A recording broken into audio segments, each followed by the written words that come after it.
الرحيم يا أيها الذين آمنوا كتب عليكم الصيام كما كتب على الذين من قبلكم لعلكم تتقون وقال النبي صلى الله عليه وسلم من صام رمضان ایمانا واحتسابا غفر له ما تقدم من ذنبه۔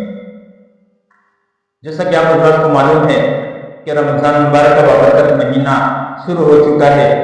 اس مہینے کے اندر اللہ کی رحمتیں بہت زیادہ اترتی ہیں۔ جو لوگ روزوں کا اہتمام کرتے ہیں، عبادات کا اہتمام کرتے ہیں، تراویح کا اہتمام کرتے ہیں، اسی طرح نوافل تہجد کا اہتمام کرتے ہیں، تو پھر ان لوگوں پر اللہ کی رحمتیں مزید بارش سے بھی زیادہ برستی ہیں۔ اور رمضان کے اندر اگر کوئی شخص نفل ادا کرے تو وہ فرض کے برابر ہو جاتا ہے، اور ایک فرض 70 فرضوں کے برابر ہو جاتا ہے، تو ایک چیز کا ثواب کہیں دگنا بڑھ جاتا ہے۔ اسی طرح اسکاروں کا ثواب کہیں دگنا بڑھ جاتا ہے۔ تو انشاءاللہ اس رمضان مبارک کے بابرکت مہینے میں آپ حضرات کے سامنے میں ہر روز ایک ویڈیو بناؤں گا، جس کے اندر رمضان مبارک کی جو ضروری مسائل ہیں ان مسائل کو بتاؤں گا، تاکہ لوگوں تک یہ مسائل پہنچے اور وہ ان مسائل کو سن کر ان کے اندر جو کوتاہیاں وغیرہ ہے وہ اپنی کوتاہیوں کو دور کرے، اور جن کو ان مسائل کا پتہ نہیں ہے ان مسائل کا ان کو معلوم بھی ہو جائے، علم بھی ہو جائے، اور پھر رمضان کو احتیاط کرے۔ تو آج میں ان مسائل کو ذکر کروں گا کہ وہ کون سے مسائل ہیں کہ جن کی وجہ سے روزہ فاسد ہو جاتا ہے، لیکن اس کے بعد اگر روزہ فاسد ہو جائے تو وہاں پر صرف قضا لازم ہوتی ہے، کفارہ لازم نہیں ہوتا۔ تو پہلا مسئلہ یہ ہے کہ کسی نے اگر زبردستی روزہ دار کے منہ میں کوئی چیز ڈال دی اور وہ حلق سے اتر گئی، یا یہ کہ روزہ یاد تھا اور کلی کرتے ہوئے پانی اندر چلا گیا، پانی حلق سے اتر گیا، تو ان دونوں صورتوں میں روزہ ٹوٹ جائے گا۔ البتہ یہ کہ صرف اس روزے کی قضا لازم ہوگی، کفارہ لازم نہیں ہوگا۔ دوسرا مسئلہ یہ ہے کہ کان میں دوا یا تیل ڈالنا، اس سے بھی روزہ ٹوٹ جاتا ہے۔ البتہ یہ ہے کہ اس سے صرف قضا لازم ہوگا، اس سے کفارہ لازم نہیں ہوگا۔ تو کان میں تیل ڈالنا یا دوا ڈالنا رمضان کی صورت میں اس سے بھی احتیاط کرے، کہ اس سے بھی روزہ ٹوٹ جاتا ہے۔ البتہ اس میں یہ تفصیل ہے کہ اگر غسل کے دوران کان کے ذریعے سے پانی چلا جائے، کان میں پانی چلا جائے، تو اس صورت میں روزے پر کوئی فرق نہیں پڑتا۔ البتہ یہ کہ کان میں اگر دوا ڈالا جائے یا یہ کہ کان کے اندر تیل ڈالا جائے تو اس صورت میں روزہ فاسد ہو جائے گا۔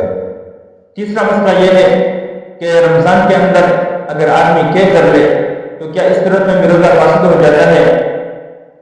تو دو صورتیں ایسی ہیں کہ اس صورت میں اگر آدمی کہہ کر لے تو ان دو صورتوں میں روزہ ٹوٹ جاتا ہے۔ پہلی صورت یہ ہے کہ آدمی جان بوجھ کر قصداً منہ بھر کر کہہ کر لے، تو اس صورت میں بھی روزہ فاسد ہو جاتا ہے۔ دوسری صورت یہ ہے کہ بے اختیار منہ بھر کر کے ہوئی، یعنی جان بوجھ کر تو اس نے کہہ نہیں کی بلکہ بے اختیار کے آئی، لیکن پھر قصداً چھننے کے برابر یا اس سے زیادہ اس نے وہ کہہ لوٹائی، حلق کے اندر دوبارہ واپس لوٹائی، تو ان دو صورتوں میں روزہ فاسد ہو جاتا ہے۔ اس صورت میں بھی قضا لازم ہوگی، کفارہ لازم نہیں ہوگا۔ چوتھا مسئلہ یہ ہے کہ اگر رمضان کے مہینے میں روزے کی حالت میں انسان کے دان سے خون نکلے تو اس صورت میں کیا روزہ فاسد ہو جاتا ہے؟ تو اس صورت میں آپ کو ٹوٹل 4 صورتیں ہیں۔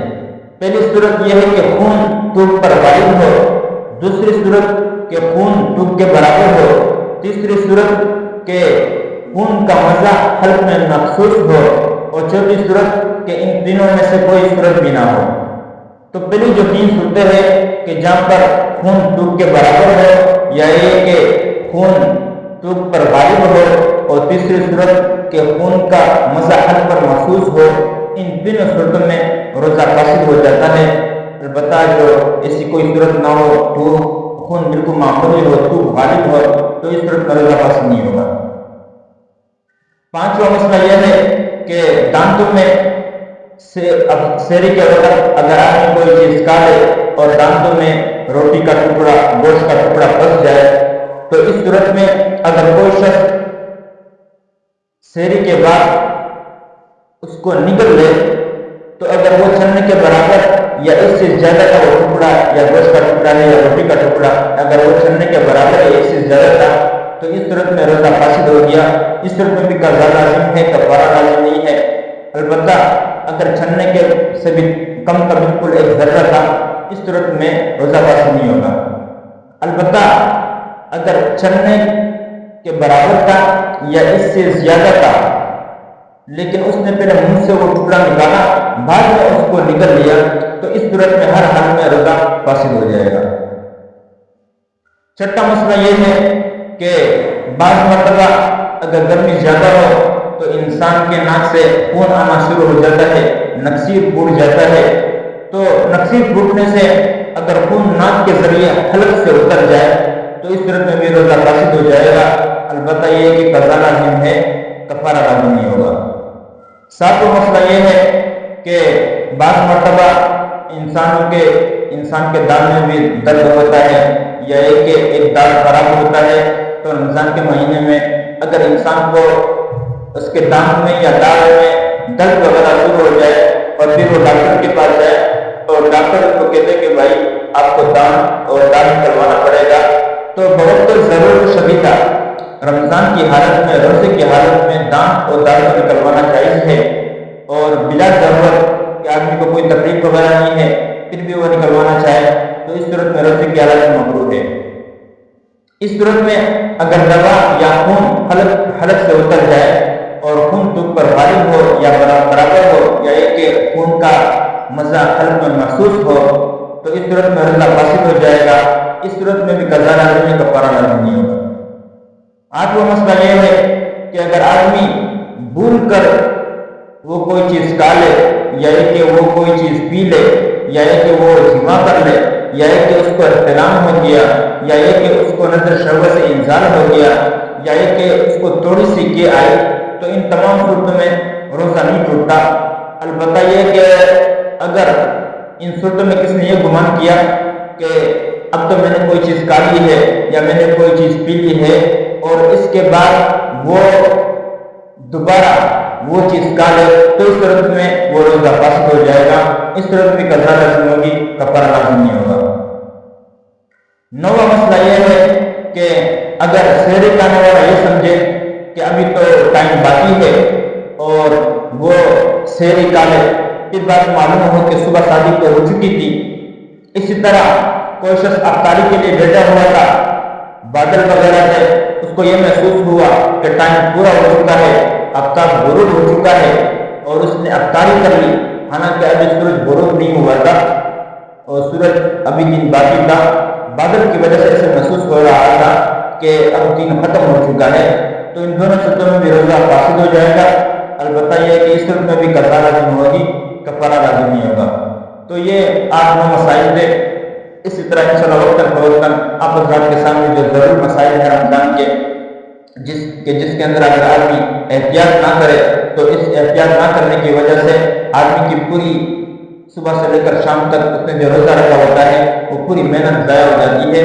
तो इंसान आदमी को इन मसाइल के बारे में मालूम होना चाहिए, और ये मसाइल अगर उसको खुद ही मालूम हो तो अपने घर वालों को भी बताए, अपने रिश्तेदारों को भी बताए कि ये मसाइल हैं, इन मसाइल को सुन लो, और फिर बाद में अगर कोई ऐसा मामला हो तो फिर आपको खुद ही पता होगा कि भाई मैंने तो परामर्श का सुना हुआ था, अब मुझे एहतियात करनी चाहिए। तो इन मसाइल को खुद भी सुने, अपने घर वाले बच्चों को, घर में जो बच्चे वगैरह हैं, घर में ख़वातीन हैं, उनको भी सुनाए। तो इंशाअल्लाह वक्तन फ़वक्तन आप हज़रात के सामने जो ज़रूरी मसाइल होंगे वो मैं इंशाअल्लाह बयान करता जाऊँगा। दुआ है कि जो कुछ पढ़ा अल्लाह ताला हम सबको इस पर अमल करने की तौफीक अता फरमाए। व आखिर दावाना अल्हम्दुलिल्लाहि रब्बिल आलमीन।